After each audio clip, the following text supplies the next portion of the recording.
Après 28 ans de pot de fleurs et de carreaux blancs, superstar de l'art, superstar de l'art. Jean-Pierre Hesnaut, tu as dit à l'école, on m'avait appris à soigner les fleurs, mais pas à les empêcher de mourir. Alors je décidais d'éviter de faire de nouvelles victimes en remplissant des pots de fleurs avec du ciment.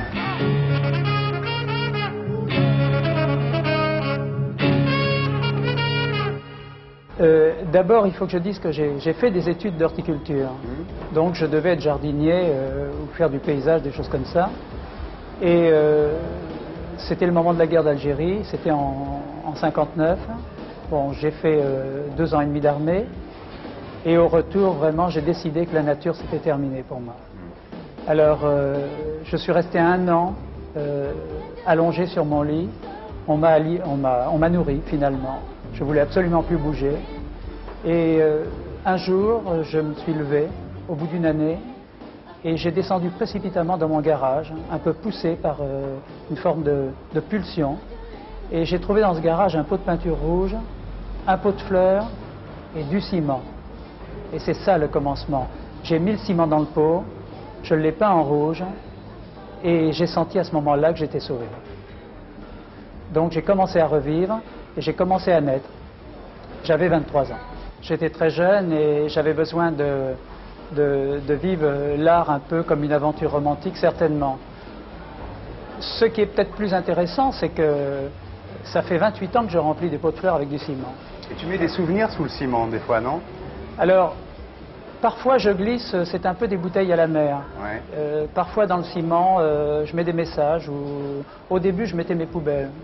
Je remplissais les pots de mes détritus et je mettais un peu de ciment dessus. Et par la suite, j'ai envoyé des messages comme ça. J'ai fait des... Certaines personnes ont peut-être cassé leur pot un jour et ont été peut-être un peu surpris de voir quelque chose qu'ils ont compris ou pas compris. C'était ma façon de communiquer avec l'extérieur. Mais c'était très instinctif. Tu les as exposés où, ces pots? Alors, je les ai exposés en Allemagne, à Düsseldorf. J'en ai mis 400, l'un à côté de l'autre. Et je les vendais le prix d'un pot de fleurs chez le fleuriste. Personne n'en a acheté. Et un musée un peu plus avisé a raflé. Ça vaut combien aujourd'hui un pot à fleurs peint en rouge? Ça vaut ce que le marché veut bien en donner, mais d'une façon générale, 30 000 francs. T'en fais toujours? 28 ans déjà, je crois que je le ferai encore pendant peut-être les 25 ans qui me restent à vivre. Et tu en as fait un qui est très grand, qui est la Fondation Cartier à Juillan-Josas, qui mesure 3,50 m de diamètre, qui est peint en doré, qui est sous une serre.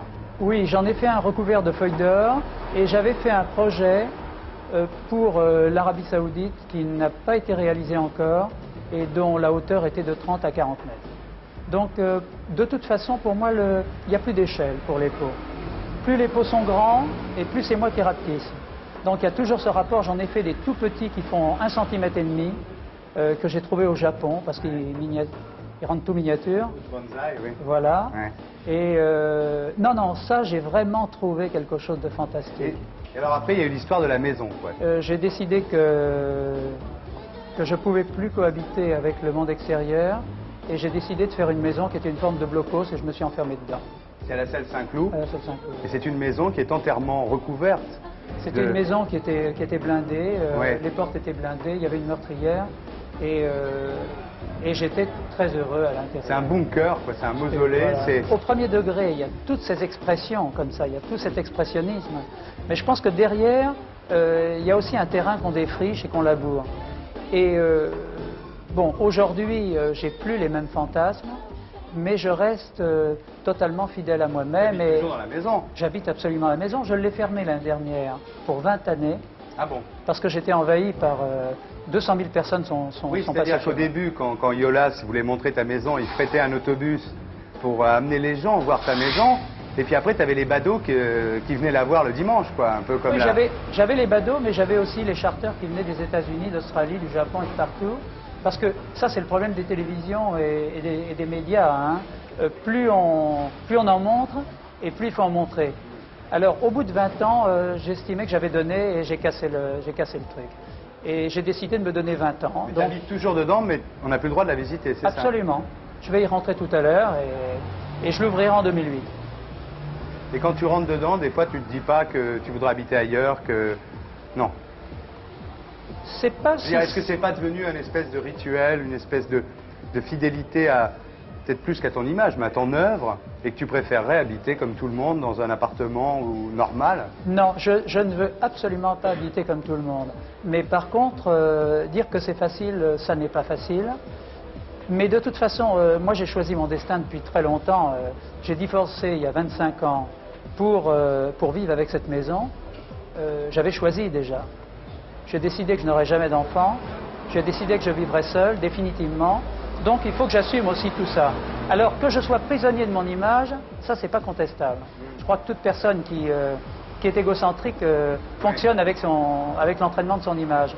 Mais à ce moment-là, il faut créer une règle du jeu, il faut y trouver son compte, il faut sentir les points d'équilibre et il faut avoir surtout un très bon équilibre psychique. Ça va? Ça marche, oui, ça marche. Tu as continué à travailler la céramique, tu as fait un jardin à Monte-Carlo, 2000 m² en céramique, tu rêves de faire une cathédrale, tu devais faire une synagogue à Chicago. Je ne sais pas si je rêve de faire une cathédrale, Bah, la synagogue à Chicago, tu voulais bien la faire quand même. Oui, absolument, c'est vrai. Tu vas la faire? D'accord. En fait, certains projets arrivent, ne se font pas, d'autres se font. Non, j'ai un très beau projet sur lequel je suis depuis 8 ans et qui, je pense, va se réaliser dans 2 ans, qui est le recouvrement d'une des tours des Minguettes, fenêtre, mur, une des tours qui est murée finalement, qui ne servira plus jamais et qui sera complètement occultée par les carreaux de céramique sur les portes, sur les fenêtres et qui sera un peu la mémoire du lieu. Alors ça, c'est un beau projet parce que la tour fait 50 mètres de hauteur et il y a vraiment des gens qui ont vécu à l'intérieur, qui ont souffert ou qui ont été heureux et je vais travailler sur du vécu. Et c'est quand même un objet qui ne sera pas un objet rapporté, c'est un objet de la mémoire. Les gens qui sont à côté connaissent cette chose et je vais simplement venir apporter mon élément. En fait, tu travailles pour les archéologues du futur, quoi, qui vont déterrer tes pots de fleurs, qui vont regarder ce qu'il y a derrière tes céramiques, non? Ça me déplaît pas, je dois dire. Ça me déplaît pas, l'idée me plaît assez. Tu as été très critiqué, très détesté. On m'a pas pris au sérieux, parce que je crois qu'un type qui fait des pots de fleurs toute sa vie, on ricane, c'est normal, et qui emploie des carottes sanitaires qu'on trouve dans les toilettes et dans les abattoirs, c'est pas très sérieux. Mais en fait, je fais ça depuis 28 ans. Je crois que dans le domaine du travail, quand un ouvrier fait son boulot pendant 28 ans, on le respecte. Ouais. Voilà. Alors, de la même façon, moi je demande qu'après 28 ans de remplissage de pots de fleurs et de carrelage, on me respecte. Tu as été influencé par qui? Mondrian? Non, j'ai été influencé, je crois, par personne au début, parce que c'est mon instinct qui m'a poussé, c'est ma pulsion. Mais j'ai des attirances comme tout le monde. Mais je ne suis pas influencé. Je crois que Klein est un des plus grands artistes de la deuxième partie du XXe siècle. C'est certainement le pilier. Tout le monde n'est pas d'accord, mais ça, j'en suis convaincu. Mais je peux aimer des choses très très différentes. Je peux m'intéresser à l'histoire de l'art, mais j'en suis pas victime du tout. Malevich? Bien sûr, Malevich. Parce que c'est quand même une dimension de l'absolu. C'est pas d'art qu'il s'agit, c'est le dépassement de l'homme quand même. Donc c'est l'art. Le dépassement de l'homme, c'est l'art.